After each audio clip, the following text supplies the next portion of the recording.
CJ McClure with Tree City Sports here. We're sitting down with K-State legend Gabby Gregory, who just finished a couple of personal workouts. What does it feel like to be back in Kansas again? Oh, it's good. I come back a lot. Obviously, people have seen me at the football games and stuff, Harley Day, stuff like that. But, it's always good to be back in Kansas. I always enjoy my time here, so, yeah. Yeah, no, we're really glad to have watched you play in Lavender. So, yeah. You gave us a lot of great memories, but what was your favorite memory from being at K-State? Probably my favorite memory would have to be playing in front of the sold-out crowd at Bramlage. Obviously, it wasn't the outcome that we wanted, but just my experience that I had hosting the NCAA tournament was incredible. And then, obviously that last game, really not a better way to go out than to play in front of a sold-out crowd and on your home court. So, that was probably the best memory of my career. Yeah. Well, you guys got the chance and you guys took advantage of it. You guys were able to beat Caitlin Clark in Iowa. Go through your emotions going through that game and then afterwards when you got the W. Yeah, that was pretty awesome, playing in front of another sold-out crowd there in Iowa. I will say a sold-out crowd at Iowa versus a sold-out crowd at Bramlage. Bramlage was much louder, so I will say that. But, yeah, that was incredible. We'd already beaten Caitlin Clark once, so to beat her again was pretty special. And, they had a really, really good team last year and the year before. That's one of those games, you remember for the rest of your life and tell your kids about and stuff like that. So it was a really good memory. Playing in an NCAA tournament game, what did that mean to you personally? It's something like not everybody gets to experience. It's kind of, playing sports in high school, not everybody goes to the state tournament, so it's something you should always celebrate. You get to college and not everybody goes to the NCAA tournament. Lots of really great players in their career and they maybe never even go to the NCAA tournament, so it's something that should always be celebrated. We're extra special and got to host, so that was incredible. K-State fans always show out, so to be able to play in front of an almost sold-out crowd and then a sold-out crowd that second game was pretty awesome.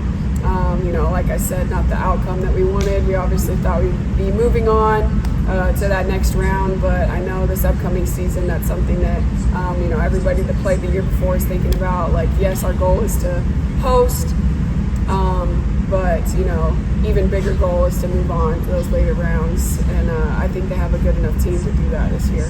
Yeah. What do you think about the team this year? What do you think their potential is, and what do you like that you see from this team? The same team, a lot of the same people from the year before, so they have a lot of good chemistry, a lot of girls that really like each other, get along well, things like that. That was probably my favorite part of my teams at K-State, was just how close we all were and how good of friends we are, and it, kind of translates onto the basketball court. I really like watching them play. They got a lot of good new pieces as well to add on to the, really strong core that they have coming from the past couple years. I've enjoyed watching them play, and I'm excited to watch them the rest of the season. Yeah, we all are. And Aggieville, we love to spend a lot of time down there, just enjoy the atmosphere. What was your favorite thing about Aggieville while you were there? I love Aggieville. Obviously, everybody does. That's a K-State alum. Probably whenever I go back to Manhattan, I always have to go to Taco Lucha. It's like my favorite restaurant. If you can get a spot, if you can get in, because it's always so busy because everybody loves it. But yes, I always love going to Taco Lucha. It's probably my favorite place to eat in Manhattan. Yeah, no, there's a lot of great places, especially down there in Aggieville. Yeah. What stadium do you think has the most aurora as a college stadium in a whole? I would give it to Bramlage personally, but I'm biased, so I have to ask someone that's played in these other stadiums to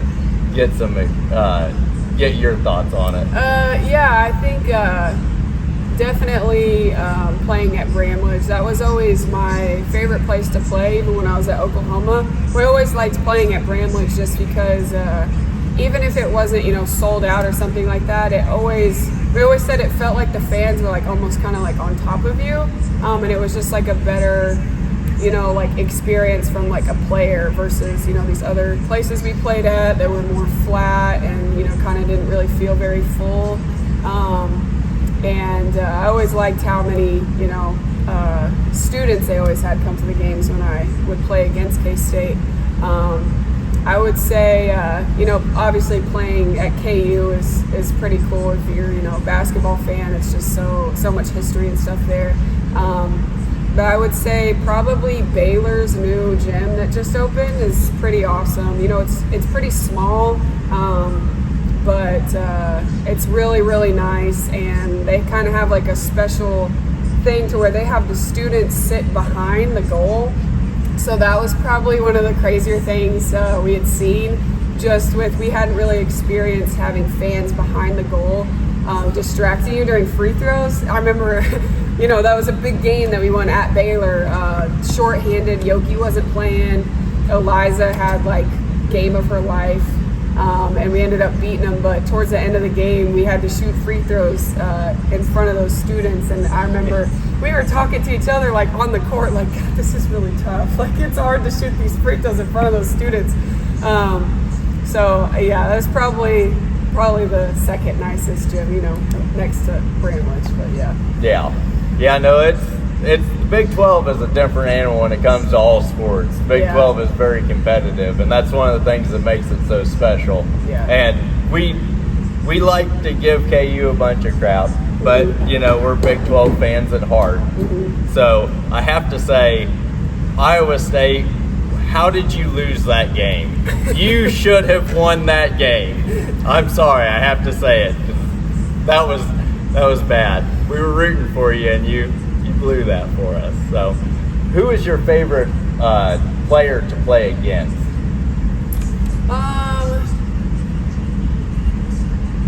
Shoot, I don't know. I mean, I played for so many years. I would have to say probably in my early career, I always enjoyed playing against Aoka Lee.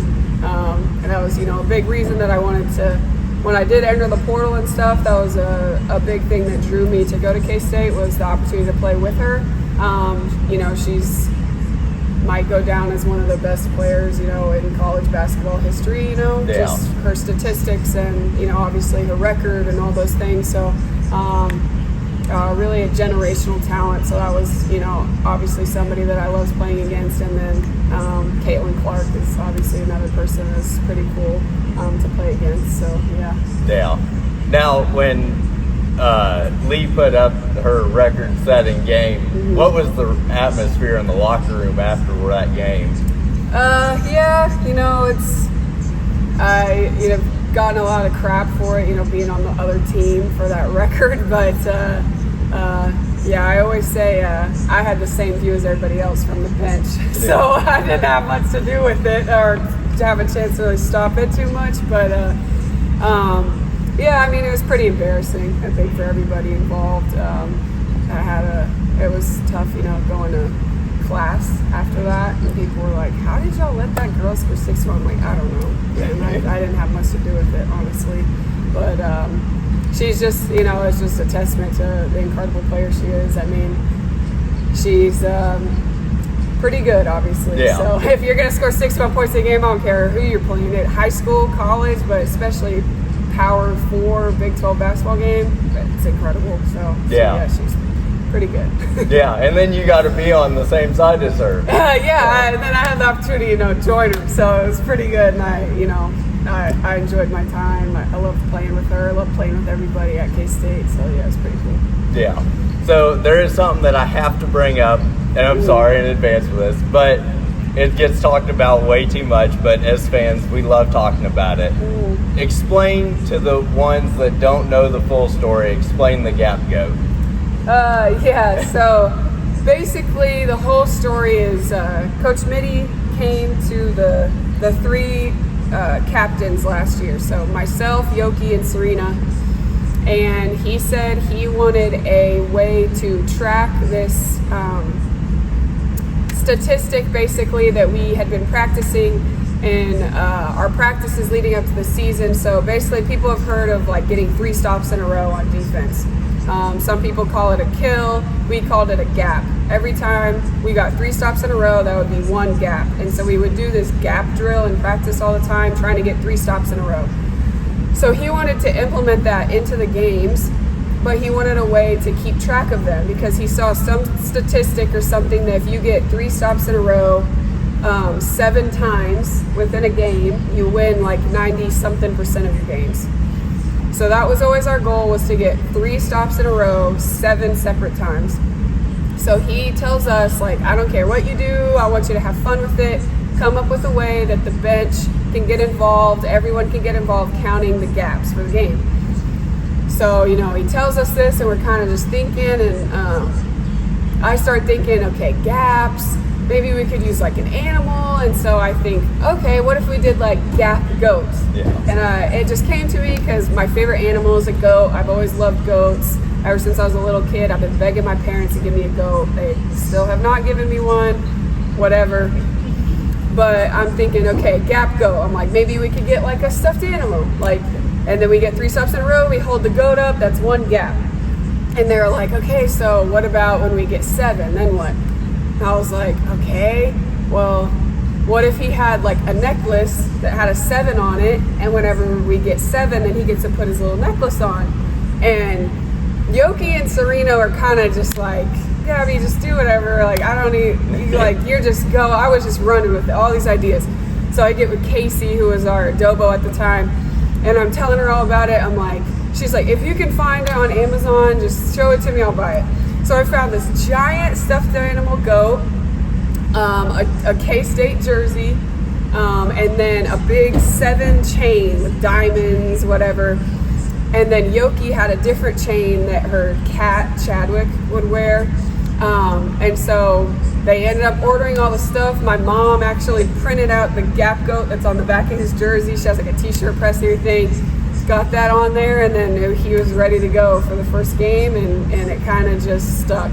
Yeah. So when I went, I actually had to go up and tell Coach Mitty about it. I'm like, hey, Coach Mitty, like, this is what we came up with, and I'm with Yoki and Serena, and I'm telling him all about it. And he's like looking, and he's like, y'all came up with it, or did you? And I was like, it was kind of me. And they were just kind of like, oh my God. And Coach Mitty thought it was stupid. Everyone kind of thought it was stupid. I told the coaches about it, and they're just like, oh my God, like, where do you even come up with this stuff? I'm like, I don't know. I'm like, I think it's fun. Yeah.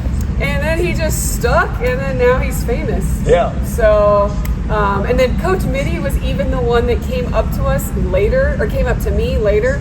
And he was the one that came up with him having an Instagram account. Okay, so if you ask Coach Mitty about it, Coach Mitty's like, "Oh yeah, that stupid go, whatever." But he was the one that was like, "Yeah, what if you had like a Instagram or like a social media account? You know, that'd be pretty cool." I'm like, "Oh my God, that would be cool. What if we made him an Instagram?"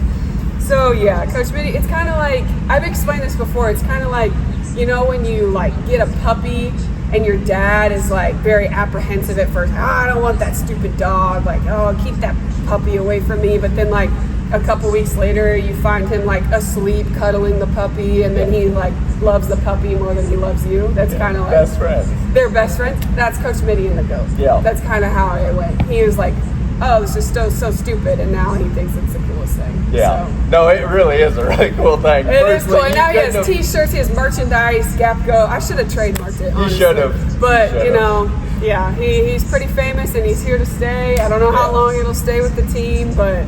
no, we're hoping for a while. Yeah. That's such a great thing that they everyone cares about. Yeah, and then getting the little baby Gap Goats in the crowd and things like that. Yeah, it was pretty cool to see. I signed a lot of little baby goats. So yeah, it was pretty awesome. Yeah, and you know, for something that just started as a random idea to blow up like that. Yeah, I had no idea that Gap Goat would get as famous as he is now when he was created. So it's pretty cool. What was your favorite teammate to play with? That's tough. That's a tough question, but I have to say probably. Serena is probably like my best friend on the team. So, you know, I always loved playing with Serena. She's a pretty funny person to play with. You know, she gets down on herself a lot, but she's, you know, always has a really good heart, and I've always loved playing with her. And then I'd say another one this past year, playing with Zai. She's always, you know, got the best energy. She was like the biggest hype man. So I always really liked playing with her. She was always going to play with a lot of energy and bring a lot of fire into the game. So yeah, probably Serena and Zai are pretty awesome to play with. And then Yoki too. Sucks I only got to play with her for one season, but you know, she's a generational talent, so always cool to be able to play with her. Yeah, absolutely. No, you had a lot of really great teammates. Yeah, I had a lot of great teammates in my years at college, so it was pretty cool. Yeah. Now, compare what it was like at your early seasons at Oklahoma versus what it was like against K-State, and then what it was like when you came to K-State to play against your former team. What were the emotions like? Yeah, so obviously, I mean, leaving Oklahoma, I never thought I would leave, and I obviously didn't really want to leave, but it was kind of what I had to do. So going and playing against, you know, your former school it's always a really, you know, weird thing, a lot of emotions. Obviously, I wish we would have won a few more games that we played against them, but I won enough. It was a pretty good feeling beating them. But yeah, it's definitely weird. You know, you still have friends and stuff from the team and things like that. But yeah, I mean, I support OU, and obviously this year hasn't been pretty good, but I'm usually an OU football fan. But you know, it's been a little bit of a rough season. My dad's been going through it, you know, so he's a diehard OU football fan. So I told him a while back that he could still break his purple shirts out. He could join the bandwagon. He could be a K-State fan. It's okay. Absolutely. Like, he could support the K-State football team. He still watches them and stuff and supports them, but he's a big K-State women's basketball fan for sure. Yeah, but, absolutely. Yeah, but definitely playing against your old school is definitely, it's weird, but you know, a lot of emotions, and I'm happy that I, you know, got to beat them a little bit. So that's fun. Yeah, that's the most important part right there. Yeah, right. Oh, so what are your plans on, you know, for your future? Are you planning on going overseas and playing, or are you hoping to get a contract here? Yeah, so I'm just kind of been taking a break here for a little bit, but I still plan to eventually go and play overseas. But I've enjoyed, you know, a little time off and being back home and things like that, and I've enjoyed, you know, training girls in Oklahoma and in Kansas and stuff like that, and kind of just being able to like spread my knowledge and like help younger people love the game and things like that. Yeah, no, you got to stick with it, and everything that you have been doing, especially for the younger generation, has been absolutely incredible. So, as someone that covers a lot of high school and college athletes, we appreciate that ourselves. So, and you being able to work out with the Matteels, I mean, that's a great deal for his family and stuff, and we're great friends of theirs. And we're glad to have you come to Central Heights and, you know, at least give our small school some recognition. Yeah, of course. Thank you. So, well, we're going to wrap this interview up. I don't want to take up any more of her time, but Gabby, thank you so much for joining us. We cannot wait to see what you do in the future, and we will support you through all of it. Thank you.